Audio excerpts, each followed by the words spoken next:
मिश्रा, स्वागत है आप सभी का द न्यूज में। 18 जुलाई को एनडीए और विपक्षी एकता दोनों की बैठक होने वाली है, लेकिन नजरें बिहार पर है। आखिर ऐसा क्यों बिहार जो है इस वक्त अटेंशन का केंद्र बना हुआ है। तो आपको बता दें कि लोकसभा चुनाव की आहट जैसे जैसे नजदीक आती जा रही है, तो वैसे वैसे राजनीतिक हलचल भी तेज होती जा रही है। इसी बीच 18 जुलाई को राष्ट्रीय स्तर पर होने वाली दो महत्वपूर्ण बैठकों पर देश के तमाम सियासी दलों की निगाहें टिकी हुई है। इस बैठक से आने वाले समय के राजनीतिक तस्वीर को कुछ हद तक साफ होने वाली है। दरअसल 18 जुलाई को दिल्ली में एनडीए की महत्वपूर्ण बैठक बीजेपी की अगुवाई में होने वाली है, जिसमें एनडीए के तमाम सहयोगी दल शामिल होंगे।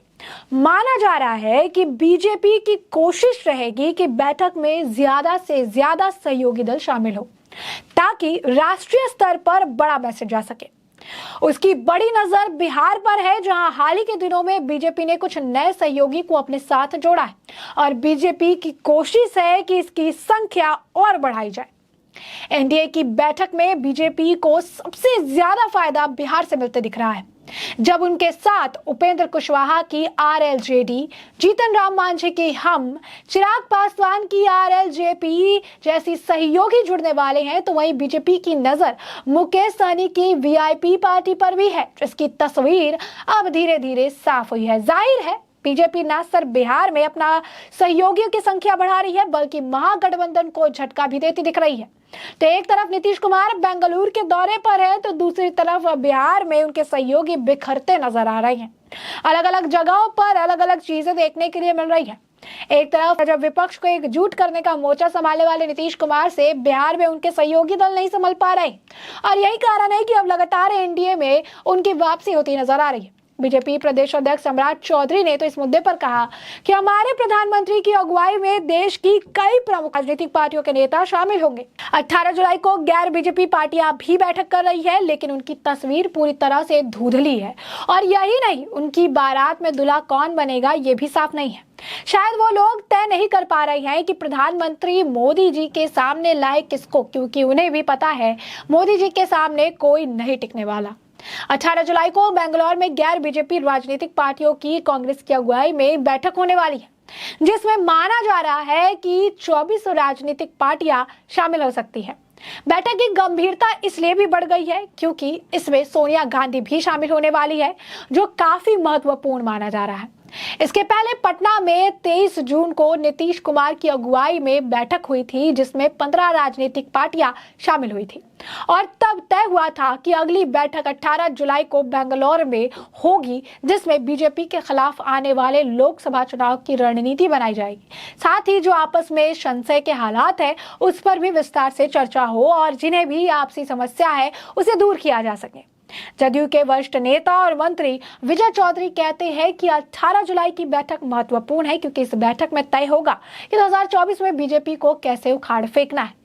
बीजेपी लाख दावा कर ले, लेकिन 23 जून की पटना में नीतीश कुमार की पहल पर हुई बैठक में ही बीजेपी के खिलाफ कुछ हद तक तस्वीर साफ हो चुकी थी, और इसी का नतीजा है कि अब अगली बैठक 18 जुलाई को बेंगलुरु में हो रही है। चिराग पासवान, उपेंद्र कुशवाहा और जीतन राम मांझी के एनडीए के में साथ जाने पर उन्होंने ये भी कहा कि ये लोग तो पहले से ही बीजेपी के साथ थे, इसमें कोई भी फर्क नहीं पड़ता। तो वहीं आपको बता दें कि सम्राट चौधरी इसे लेकर बड़ा बयान देते हुए नजर आए। सम्राट चौधरी स्पष्ट तौर पर यह कहते नजर आए कि नीतीश कुमार तो रद्दी है। जी हां, बिल्कुल सही सुना आपने। नीतीश कुमार को लेकर सम्राट चौधरी का यह बड़ा बयान था, जहां पर उन्होंने ये कहा कि नीतीश कुमार रद्दी है। उन्होंने कहा कि नीतीश कुमार जो है रद्दी हो चुके हैं, लालू जी अब चुनाव जीत नहीं सकते, लड़ेंगे अच्छा, और ये उनके तरफ से बयान दिया गया। लालू प्रसाद यादव और नीतीश कुमार पर उन्होंने तंज कसा है, और ये तंज कसते हुए उन्होंने ये बातें जो है कही है। उन्होंने यह भी कहा कि नीतीश कुमार बिहार के लिए फैक्टर ही नहीं है, लालू यादव को जो है गारंटियर के तौर पर जो है ले जा रहे हैं। तो वो सब देखिए, अब उन्होंने कहा कि चुनाव नहीं जीत सकते हैं, लेकिन लड़ने का जो है वो देखने के लिए मिलेगा लालू यादव की तरफ से।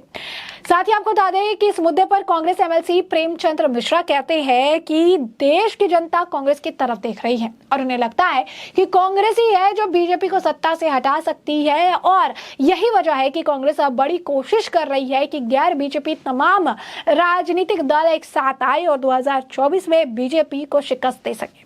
हमें उम्मीद है कि कांग्रेस इस मुहिम में सफल होगी और तमाम सहयोगियों को एक साथ लेकर आगे बढ़ेगी। तो ये उनके तरफ से जो है बयान दिया जा रहा है या चीजें जो है कही जा रही है। तो वही वक्त बता दें कि इस वक्त जो है बिहार में काफी कुछ चल रहा है। चिराग पासवान ने केंद्रीय गृह मंत्री अमित शाह से मुलाकात की है, तो अब नीतीश कुमार जो है निकल चुके हैं। नीतीश कुमार बेंगलुरु के लिए रवाना हो चुके हैं। नीतीश कुमार के साथ ललन सिंह, लालू प्रसाद यादव, तेजस्वी यादव, मंत्री संजय झा भी पटना से बेंगलुरु के लिए जो है रवाना हो चुके हैं। तो सम्राट चौधरी के द्वारा बयानबाजी जमकर की जा रही है और साफ तौर पर अगर आप देखेंगे तो एक तरफ है जहां पर वो विपक्ष को एक साथ एक मंच पर लाने का प्रयास कर रही है, एक मंच देने का प्रयास कर रहे हैं, लेकिन बिहार में एक के बाद एक उन्हें झटके लग रहे हैं। बड़ी बड़ी जो पार्टियां, सहयोगी पार्टियां हैं, वो अब उनसे अलग होती नजर आ रही है और यही आलम है कि बिहार में एनडीए को सबसे ज्यादा फायदा होता हुआ नजर आ रहा है। और ये कहना गलत नहीं है कि आने वाले समय में सत्ता अगर पलटती है तो एनडीए के हाथ में जो है सत्ता की बागडोर देखने के लिए मिलेगी। मुकेश सहनी की पार्टी वीआईपी पर भी अब